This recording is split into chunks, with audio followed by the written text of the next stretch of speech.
My Govanden. Welcome to the Tolkien Lore Channel. I'm the Tolkien Geek, and in this video, I'm going to be talking about the named weapons in the Lord of the Rings. Notice I did not say swords. There is one non-sword weapon that has a name in the Lord of the Rings, though nobody knows about it, for the most part.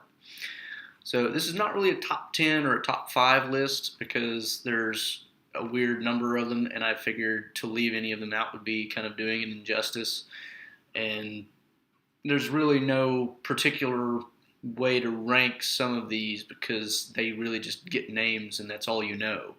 So I'm not really going to do in any particular order, but I am going to talk about each sword to the extent that we know much of anything about it, give a little bit of the history if we know any, and show a little bit of my collection too. So let's get started. Friendly word of caution before we get going. I will be talking about story elements that if you have not read The Lord of the Rings, you may not know. Even if you've seen the movies, some of the things that I'll be talking about are different between the book and the movie, and I'm going to be talking about the way things happen in the book. So if you haven't read them and you don't want to be spoiled, stop watching.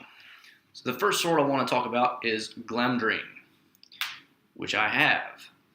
This, in my opinion, is the most aesthetically pleasing of all the swords that they've put out in the Peter Jackson movies. It's a pretty nice piece of work. Mine, of course, is not actually anything other than just a replica. But this is probably the sword with the most developed history of any of the swords or weapons that we know about in Lord of the Rings that have names. The history of it goes a little bit like this. At some point in Gondolin, in the First Age, which you can read about in the Silmarillion, this belonged to one of the more prominent individuals in the city of Gondolin. I think there might even be a point where it says who it belonged to, but I'm not sure about that. At some point, at any rate, the sword was lost to history, and the next time we come across it is in The Hobbit, where the dwarves and Bilbo come across the trolls, and after the trolls are turned to stone, thanks to Gandalf's intervention, we get an exploration of the Troll's Cave. And in the Troll's Cave, there's lots of really old junk and some really nice weapons. And of course, it's really weird how they got there in the first place, but trolls like to loot things, and who knows, they could have brought them from who knows where, but they find Glamdring. They also find Orcrist, which is another sword that also goes back to the days of Gondolin, and also Sting. Sting, of course, is the more famous of the swords that gets found there, even though it's not really a sword, it's more of a dagger, but for one of a hobbit size, it suffices. So you get three that all come along at the same time. They all go back to Gondolin. They're all made by elves. When they get to Rivendell in The Hobbit, Elrond is shown Glamdring and Orcrist, and he basically explains their history a little bit, talks about what their names are because they have runes on them. The Glamdring is the Elvish for foe hammer. Orcrist is for goblin cleaver. So that's kind of a little bit of a history of Glamdring. Gandalf continues to carry Glamdring pretty much throughout the movie, well, and throughout the book as well, of course. Orcrist, I might as well talk about it here since it's a companion sword. Orcrist ends up being carried by Thorin Oakenshield. He eventually has it taken from him when he is captured by the elves in Mirkwood, and he doesn't really ever get it back. But when he is killed and then buried, the Elven King essentially returns it, and it is buried with him in his tomb. And at the end of The Hobbit, it says that his anytime any enemy comes near the Lonely Mountain, the sword starts to glow, and so they could never be taken by surprise. And of course, that's the other thing about these blades, because they're elvish made. They glow blue when orcs or goblins are nearby. Now, they screwed this up in the movie because the only one that ends up glowing blue is Sting. I don't know how they messed that up, why they messed that up. Fact is, they did it. If you actually watch the commentary by Peter Jackson, then you find out that they realized this kind of after the fact, and they make it a joke basically saying, we ran out of glue blowy stuff in the movie, we could only do Sting. So they made a joke about it because they realized the mistake after the fact, but the point is, it should have been glowing blue, just like Sting was, and Orcrist also should have glowed blue in the Hobbit movies as well. So that's Glamdring and Orcrist, and a little bit of Sting. I'll finish up Sting's history in the next segment. So Sting obviously goes to Bilbo. It doesn't have its own proper name. Bilbo names it Sting after he fights off the spiders in Mirkwood, and basically because he realizes he's stung the spiders, and he uses that nickname with Smaug. Later, he starts giving himself all these kind of Ridley nicknames, Barrel Rider and whatnot, and one of them is the Spider Stinger, which of course refers to the fact that he stung spiders with Sting. Sting, of course, is just a dagger. It's not a full sword. I don't actually have that one in my collection. But he, of course, ends up taking it throughout his adventure, brings it back, and eventually takes it to Rivendell when he leaves at his 111th birthday party. Frodo, when he finally reaches Rivendell in The Lord of the Rings, of course, inherits Sting as well as Bilbo's mithril coat from Bilbo. And then he carries Sting for most of the rest of the movie, well, for the story, either movie or book. He only finally gives it up at the point where they're in Shelob's lair, and he gives it to gives it to Sam, who then uses it to hack away. I'm getting that backwards. He keeps Sting, but he gives Sam the Phial of Galadriel to hold off Shelob, while Frodo, I'm getting all mixed up here, while Frodo cuts through the web that Shelob had used to block off the exit to her lair. So Frodo cuts that away. They get out, and at some point, Shelob, of course, overtakes Frodo, stings him.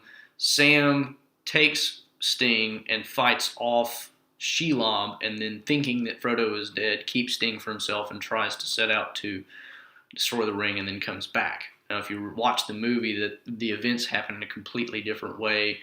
They totally mess this up because Sam is told to go home by Frodo and all. I don't care about any of that because that's totally against the book and totally against the character of Frodo as an actual person.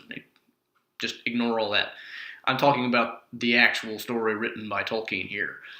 So anyway, Sam, of course, ends up rescuing Frodo, but Frodo basically says, I don't think it's going to be my part to ever strike a blow in this again, so you keep Sting. Plus, at that point, he's so worn down, he doesn't want to carry any more than he absolutely has to. So he's reached the point of, I'm not going to engage in any combat, you keep Sting.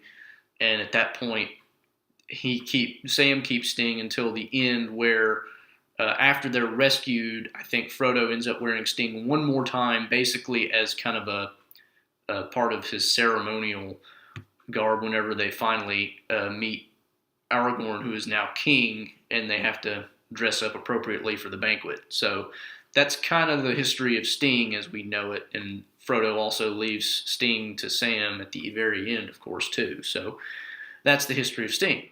Okay, in this segment I'm going to go over another pair of swords, and in this case they're swords that most people probably don't even know have names.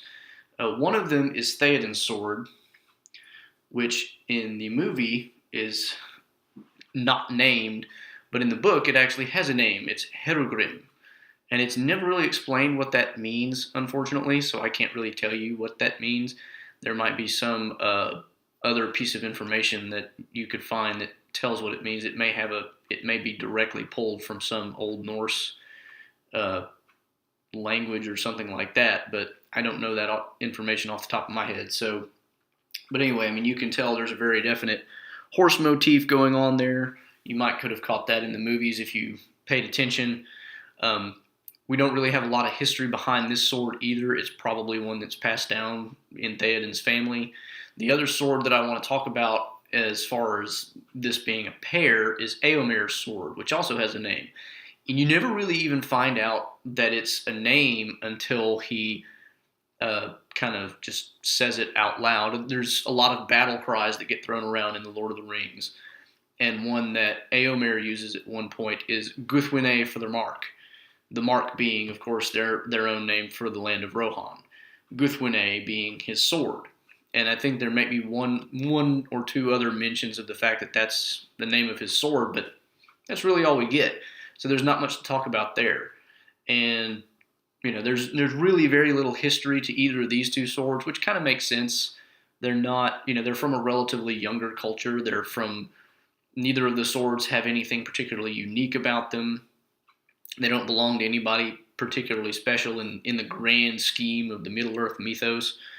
But it is interesting that they're both named. It's another one of those things where Tolkien throws in these details just to create extra sense of realism. So there's two more swords for you. Now I've got just a few more before I can wrap up, and of course you know what one of them is going to be, but there's still at least one surprise left. So my last surprise for this video is Aiglos. What the heck is Aiglos? Okay, it's actually a spear, not a sword. This is the one example where we have a weapon that is not a sword that has a name, and it belonged to Gil-galad. And if you watch the movie, there's actually a very, very, very quick reference to him in the intro where you see the war between the elves and men and Sauron in the very, very beginning where it's going through all the history before it gets to the real story. You probably thought it was Elrond because he looks a lot like Elrond, wears very similar armor. But there's a point where it shows a guy who's basically just kind of driving a spear into a dead orc. That's actually Gil-galad. Who is Gil-galad? Well, again, you'd have to really read the Silmarillion to get a better idea of who this is. He, in fact, was the High King of the Noldor. If you read the history in the Silmarillion, what happens is the Noldor are one of three branches of elves, and the Noldor are the ones who, well, one of the Noldor is the person who creates the Silmarils, which are stolen, and that's why they come back to Middle-earth. And that's basically what the Silmarillion is all about, is their attempt to regain the Silmarils. Well, when they come back to Middle-earth, they have a High King. And at first it's Feanor. He's killed pretty quickly. And then it devolves down to different people, and it changes hands frequently because kings keep dying because there's wars, and it keeps passing to different branches of the family. So you've got all these different people who end up being high kings, and at some point the realms are so broken up and destroyed that there's really, not a whole lot of people left to be under a king, but you eventually get to a man named, elf named Iranian, who takes the name Gil-galad, and after the end of the Silmarillion, he's the last person to be the High King of the Noldor. Once all of the Silmarillion is complete and the battle is essentially won for the good guys until Sauron comes later on in the Second Age, he ends up leading the remainder of the Noldor as the last person with any real right to claim the kingship. And he basically rules the Noldor for the entirety of the Second Age until Sauron finally makes his war on Middle-earth, and the Men of Numenor come back under Elendil and his sons Isildur and Anarion, and Gil-galad, along with Elendil, form the last alliance of men and elves, which is, again, kind of hinted at in the intro to the Lord of the Rings movies where it says a last alliance of men and elves. They're actually referring to the last alliance. That's what it's called, because it's the last major alliance between a huge group of elves and a huge group of men. It never happens again. After that, it's basically men doing most of the fighting. But Gil-galad is the king, and he ends up dying along with Elendil fighting Sauron. And the way that happens is actually slightly different than the way they portrayed it in the movies, but that's irrelevant to the point here. The main thing I'm getting at is just that's who Gil-galad is, and so that's why his weapon is important. He actually fights with Elendil hand to hand with Sauron, and so his weapon, even though it's basically unknown, is not unimportant. And his weapon, Aiglos, actually means something. It's an ice spear or icicle. I can't remember the exact term, but it's said somewhere, just not directly in the Lord of the Rings, I think. But That's the history of his weapon and why it's important. So now I have one more, and I'm sure you know what it is, so let's get to it. Okay, the weapon you've all been waiting for, which is kind of two weapons in one. Andúril, or if, before the Lord of the Rings starts, it's Narsil. This, of course, belonged to Elendil and then Isildur after him. When Elendil had it, of course, it was broken in the fight with Sauron, and so therefore ends up being the shards of Narsil for basically the entirety of the Third Age, right up until the end where it gets reforged. This is interesting because this is an area where the movies depart from the books pretty substantially. In the movie, of course, you get, I don't know the exact count, but there's at least 6 or 7 pieces there. In the book, it's really only 2 pieces. So they kind of just embellished on that. But the more important thing is, Aragorn actually carries around the shards of Narsil in his sheath in the book. In the movie, of course, it's just sitting on a plaque in Rivendell. In the book, Aragorn knows he's going to be king, is not afraid of becoming king, and he's carrying around the symbol of his kingship with him. So, the story's a little bit different. The character of Aragorn's a little bit different. If you saw my video on characters ruined by Peter Jackson's movies, you kind of know a little bit about that already. But the interesting thing is, the sword itself is something that he carries around the whole time. It gets reforged in Rivendell before the Fellowship sets out. And it ends up kind of being important for different points of the story.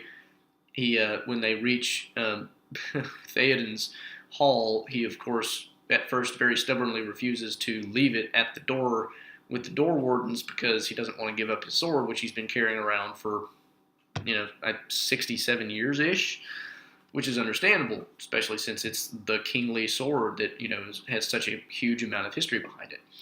Funny thing about this sword, it's said to be back before it was broken and after it was broken, it would shine with the light of the sun and moon, which is why it's called Narsil originally, which is basically just the 2 words for sun and moon. Anar or Isil, just combine the 2 into Narsil, is just a sun moon. That's what the sword was called. After it's reforged, it kind of regains that, and now it's called Andúril, which is Flame of the West. So in both instances, there's a reference to light. Now, the other interesting thing about the sword is it's originally forged by a dwarf.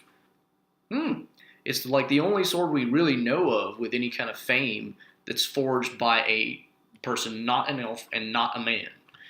And yet it's the most famous sword in the entire story, probably, other than Sting. So it's actually, there's a, I don't remember exactly where the reference is, but it's made by a dwarf named Telchar in Nogrod, which Nogrod was one of the original strongholds of the dwarves before most of them were destroyed, and you ended up being left with a very small number of dwarves left.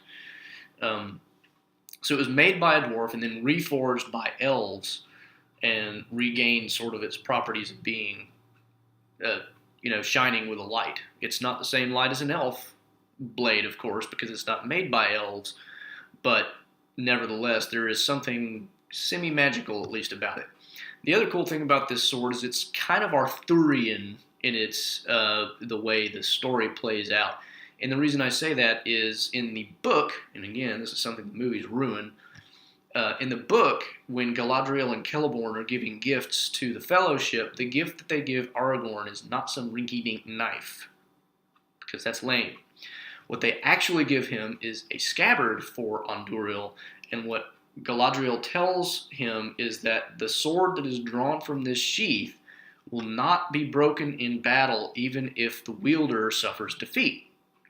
Now this is kind of Arthurian, because if you know your Arthurian legends, of course Arthur had a weapon called Excalibur, and that was a magical sword, but the cool thing about Excalibur, it had a scabbard as well, and if the person had the scabbard, he was invincible. Not quite the same thing, because in one case it's the person who's invincible, in the other case it's the sword that's invincible, for lack of a better term.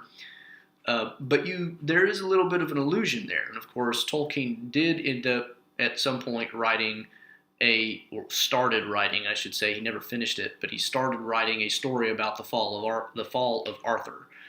in the final battle where he fights with Mordred. So there's a little bit of a link there with Excalibur, perhaps. It's not necessarily an intentional one. I don't really know one way or the other, but there's at least a little hint that maybe Tolkien had that going on in the back of his mind. So anyway, that's Andúril and why it's important, and of course it's Aragorn's sword. It's cool. So those are the named weapons in The Lord of the Rings. Which one's your favorite? Let me know in the comments. So I hope you enjoyed this video. I'm a huge fan of weapons, armor, and that sort of thing. I'm kind of a medieval freak. That's part of the reason I like The Lord of the Rings in the first place, is all the medieval type of thing that you get with fantasy stories. So if you like this sort of thing, or if you want to learn more about Tolkien or the worlds he created, like the video, share it around, subscribe. You can also follow me at Twitter at JRRTLore. And until next time, I'm the Tolkien Geek signing out for the Tolkien Lore channel. Namaste.